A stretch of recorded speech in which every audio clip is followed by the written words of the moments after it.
Woods resident, Mariel Engelman, recently was awarded France's highest honor. You may have seen the story in the Globe or in the Register.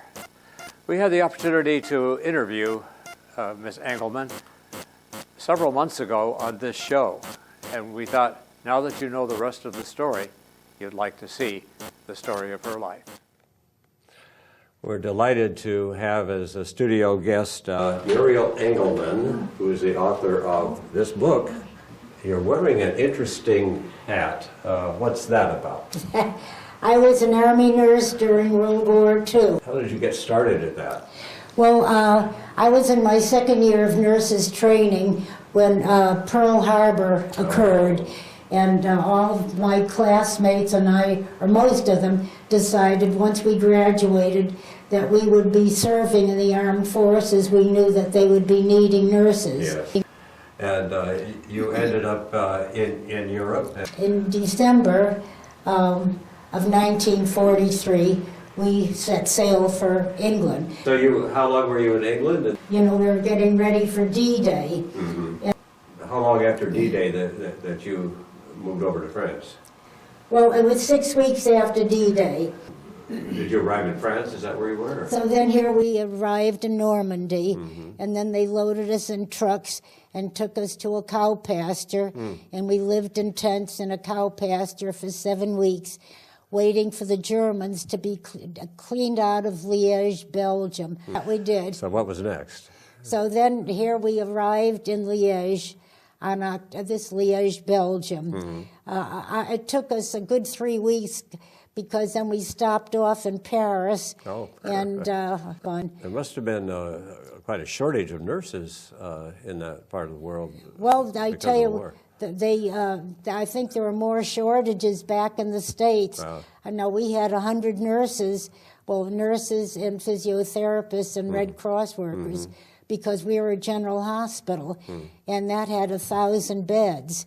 Tell us about some of the patients that you were treating. It must have been a lot of heartbreak.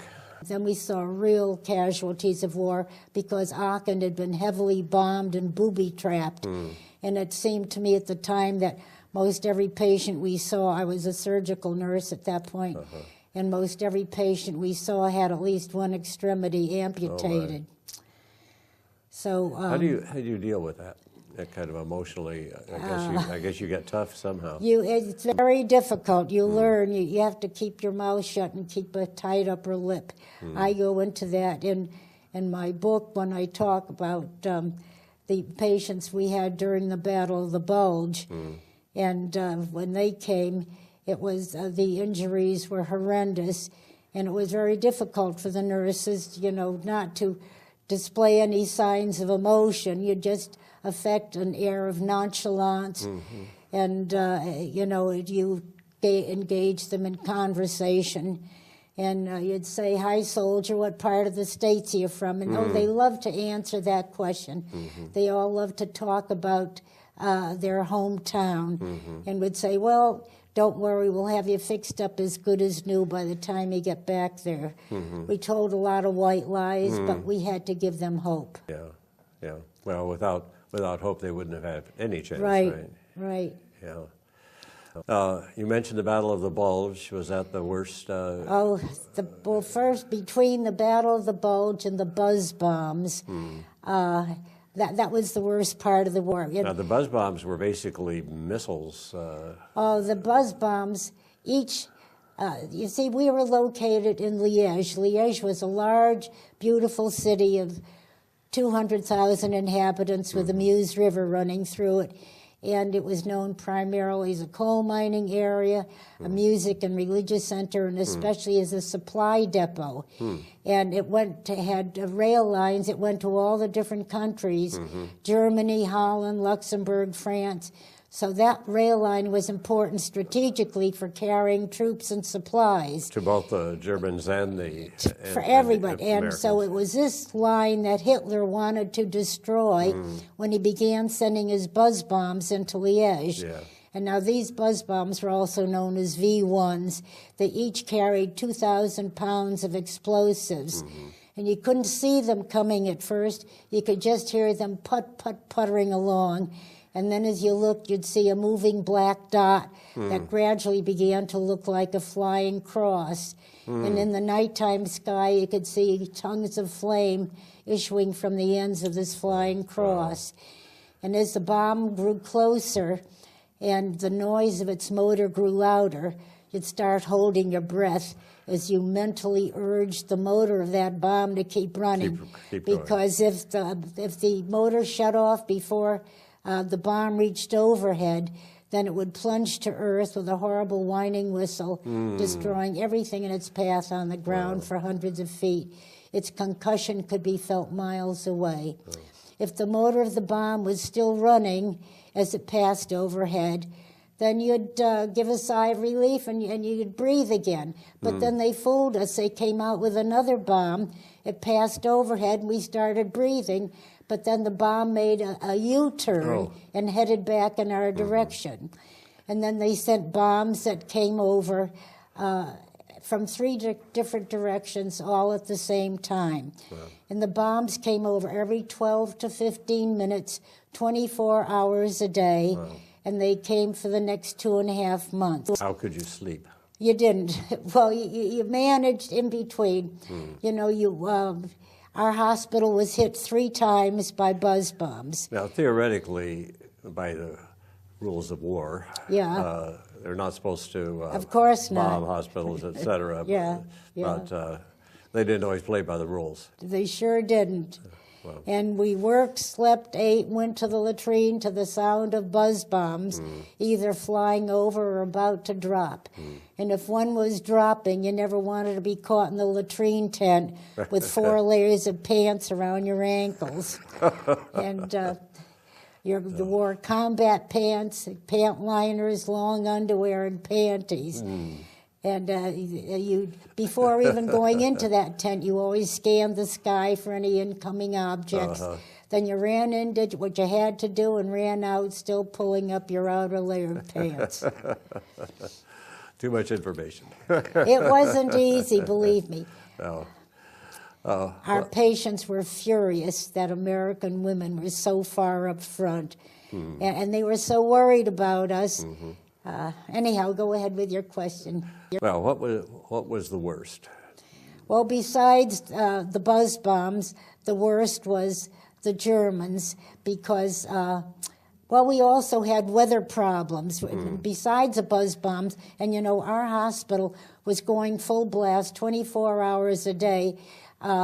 We took care of not only our own battle casualties, but the Belgian civilians as well, who had been injured by the buzz bombs. And those buzz bomb injuries were horrendous, for the flying glass shards penetrated deep inside the body tissues and were extremely painful and difficult to retrieve. But then we had the weather to worry about, because the month of November, Belgium was inundated by heavy torrential rains, and the entire hospital site was a sea of mud. And the Americans began a huge offensive against the Germans on November 16th. And our hospital had to be open and ready to receive casualties, finished or not. And not all of the cement floors had been poured into our tents yet. So we nurses sloshed ankle deep in water and mud on our 12-hour duty shifts. Wow. And our feet were always waterlogged. And every tent leaked. We were constantly shifting beds around, trying to keep the patients as dry as possible. And we didn't have any electricity, though. Really? And the long, dark hospital tents were just barely illuminated with kerosene lanterns and flashlights. So when we went from bed to bed giving morphine shots, a corpsman stood at our elbow with a flashlight focused on the site of injection. Wow. And the casualties poured in with their pale, anxious faces. They had a P or an S printed in purple gentian violet on their forehead to indicate they had already received penicillin or a sulfa drug in a previous field hospital or an aid station or something. So there really was no paperwork to speak of. It was just put Well, right they on there. wore triage tags around their necks, too. And on the triage tags, it listed any medication or any treatment they had received. But then on December 16th, German General von Rundstedt made his famous counterattack into Belgium, starting the Battle of the Bulge. Okay. And that was my second big deal that gave me something to worry Right. about. Okay, this map shows the Battle of the Bulge, and Right. tell us what we're looking at here. All right, and this is, the Americans had become a little complacent the past few months because they had made such quick advances through all of France, then Luxembourg, then and now Belgium. And they failed to note that the Germans were massing troops and tanks along this border. Everyone was sure that the war was going to be over in 2 weeks in Christmas time, so they didn't pay much attention. And then when the Germans found two thinly guarded areas here at Monschau, and then 85 miles south down at Echternach on the Belgian-Luxembourg border, they pushed through simultaneously from here and from here into Belgium, and they formed this bulge. Okay. Now, this bulge was 45 miles wide and 60 miles deep into Belgium. And down here, in this small little area in the southern portion of the bulge, was a small mill crossroads town of Bastogne. So this area then was strategically important. It sure was. Yeah. And it was here in Bastogne where 21,000 Americans, 11,000 alone just from the 101st Airborne Division, were completely surrounded by Germans and given an ultimatum to surrender within 2 hours. Well, acting American commander General Anthony McAuliffe gained instantaneous lifetime fame with his one-word reply to that German ultimatum. I remember and that. that one word was nuts. And the German officer who had delivered the ultimatum and spoke a perfect English, and he was perplexed, and he asked General McAuliffe, saying, "What is the meaning of this word, nuts?" And the aide replied, "It means go to hell." Clear enough. Yeah. Yeah, but it wasn't funny then. It sure wasn't funny. So here we were in Liège, and the Germans were headed towards Liège, and we weren't too happy about this. I guess not. And, Wow. and the Americans were completely demoralized by the German breakthrough. The entire U.S. Army was in a turmoil. Our anti-aircraft shot at our planes, and our planes fired on our infantry. Wow. Thousands of Americans were slaughtered, thousands were captured, and thousands more were pushed back. The fog of war, as they call it. It was horrendous, it really was. And German paratroopers dressed in American uniforms were dropped to infiltrate American lines, and other paratroopers draped in white sheets were dropped on snow-covered areas. This is probably the most famous reversal, the most famous battle of It is. the war. The Battle of the Bulge was the biggest, bloodiest, and most famous battle of all of World War II. And you had pretty close to a front row seat And, on this. and they were getting closer and closer to Liège. At this point in time, our hospital was functioning as an evacuation hospital because we were the closest hospital to fighting lines. And usually a general hospital is located 100 miles or more behind fighting lines. But at this point, we were there right on top of it. How long did this whole thing last before Well, the Battle of the Bulge lasted 6 weeks, but this was all happening. This all happened the week before Christmas, when a sudden dense fog fell over all of Belgium. It created an eerie, gray, silent landscape, and the only sounds we could hear were the muffled sounds of buzz bombs dropping. This fog was so thick you couldn't see 5 feet in front of you. and yet the German tanks and infantry were able to move forward on the ground and heading towards Liège, and our planes couldn't get off the ground to bomb them. When we found that treating these patients, they were the most wonderful patients in the world, but it was very difficult, trying to care for them and not show any signs of emotion. Right. Well, because you were very aware that your position was insecure. And it sure was insecure. I suppose there were plans to evacuate you by air or something if that came to that. Well, that came later on. Okay. The situation is looking precarious. Yes, because of the Germans were getting closer and closer to Liège. Yes. And then 2 days before Christmas, as my roommate and I were getting off night duty, we decided we were going to open our Christmas packages from home that morning because surely in 2 days' time we'd be dead. Wow. If we weren't killed by buzz bombs, then we'd be captured and probably killed by the Germans. And we didn't want the Germans to get the packages. So anyways, here we were at 8 o'clock in the morning after serving on night duty. And we were sitting on our cot beds in our little 5th floor chateau bedroom, opening the lovingly wrapped gifts from home and eating the homemade goodies that we washed down with our ration of French champagne.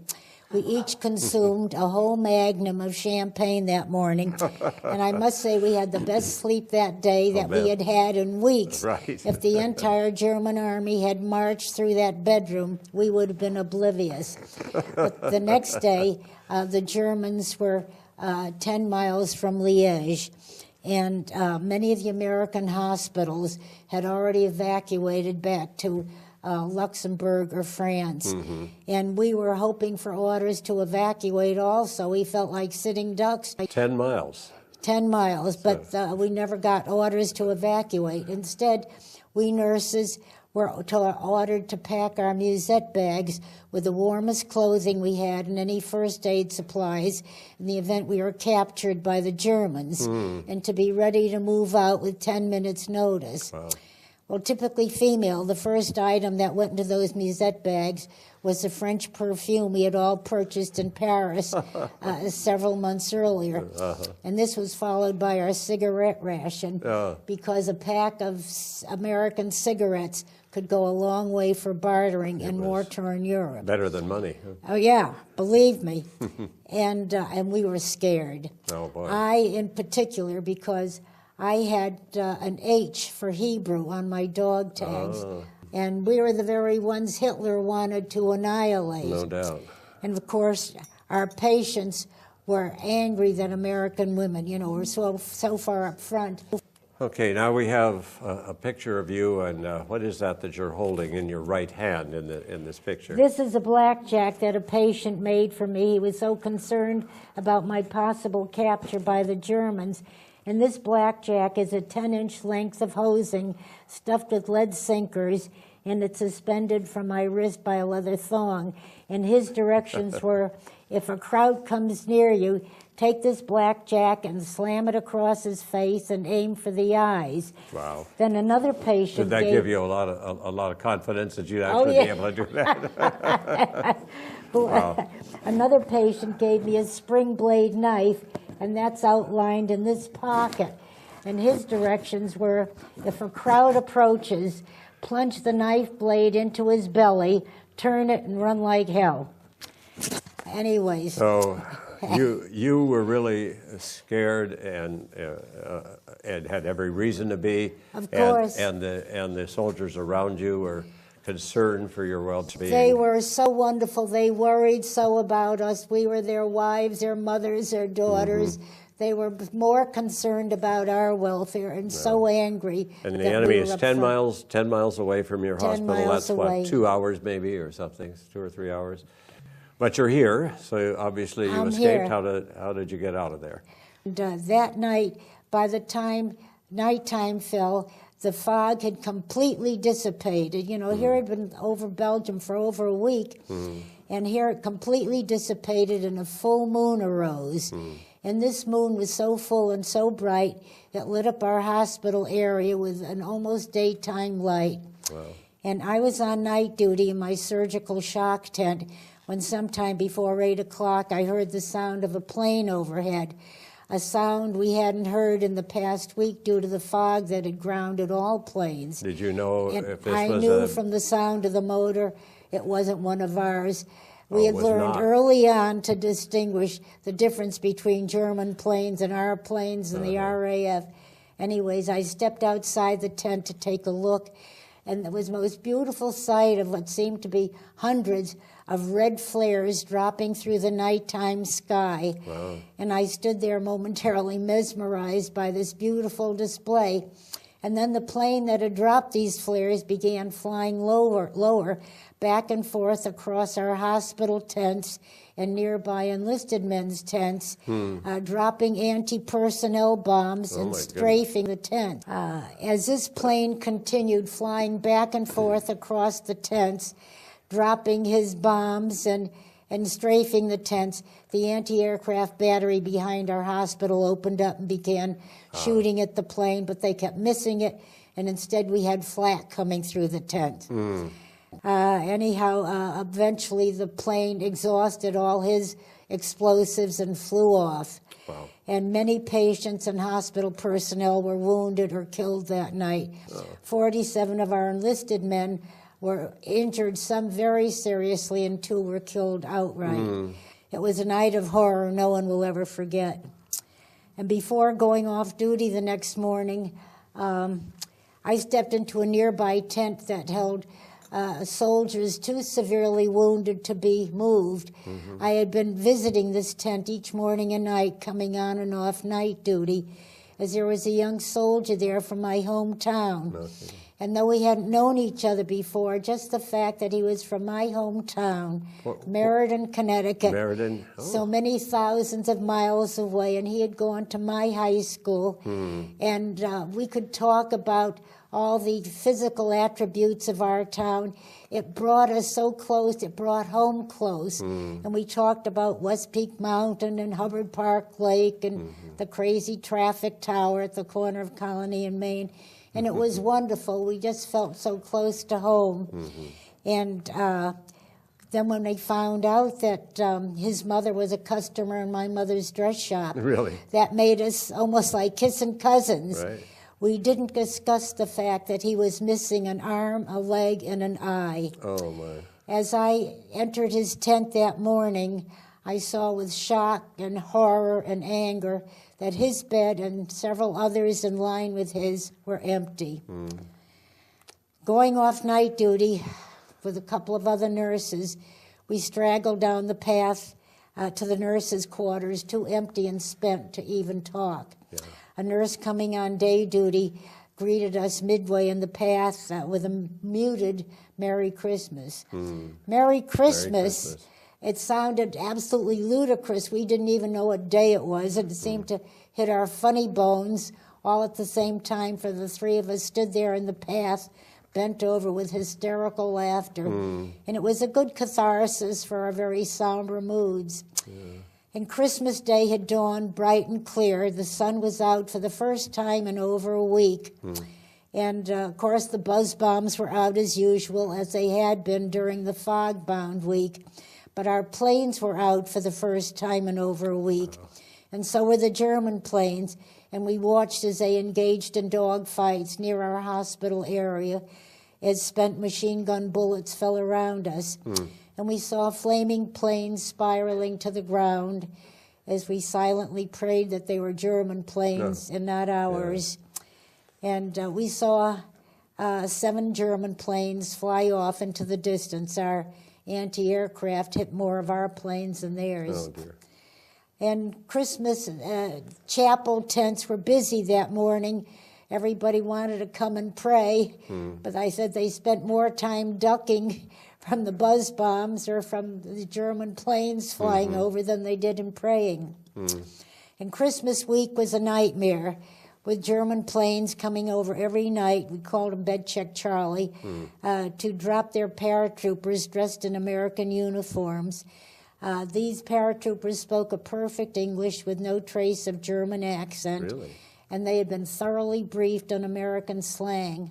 But one subject they hadn't been taught was that of American sports. And when they were challenged by guards as they attempted to infiltrate a base, they couldn't answer such questions as who won the World Series or who's the pitcher for the Dodgers or the Yankees.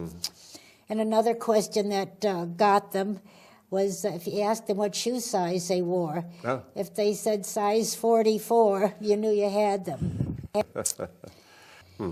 And as Christmas week drew to a close, more of our planes were seen in the sky, and soon they outnumbered the German planes. And then the next 2 weeks, we saw huge, constant waves of our planes by day, thousands and thousands of them, and those of the Royal Air Force at night. And it was the most comforting sight and sound in the world to see them and hear them as they flew on their missions to destroy the advancing German army. Thousands of Germans were surrendering and thousands more were captured. And as our ground troops advanced into Belgium, they mopped up pockets of resistance and destroyed German buzz bomb nests. And by January 25th, the Battle of the Bulge was officially over. And you were safe. And we were safe at that point, though there are many more battles to be fought before the Germans surrendered on May 8th. Without the threat of being captured by the Germans or killed by buzz bombs, our lives were peaceful and content as we did the job we came overseas to do. We never thought when we first started out that when Purple Hearts were awarded, 53 members of our hospital staff were awarded Purple Hearts, and 3 of them Purple Hearts with oak leaf clusters for having been injured on more than one occasion. Well, thank you so much. This has been amazing. Thank you. We've been talking to Muriel Engelman, and this is her book, Mission Accomplished, Stop the Clock. Is this still available? Oh, yes, yeah. An amazing story of bravery, amazing courage. Takes us back to days in many ways we would rather forget, but we must not forget. Thank you very much for being with us today. It was my pleasure.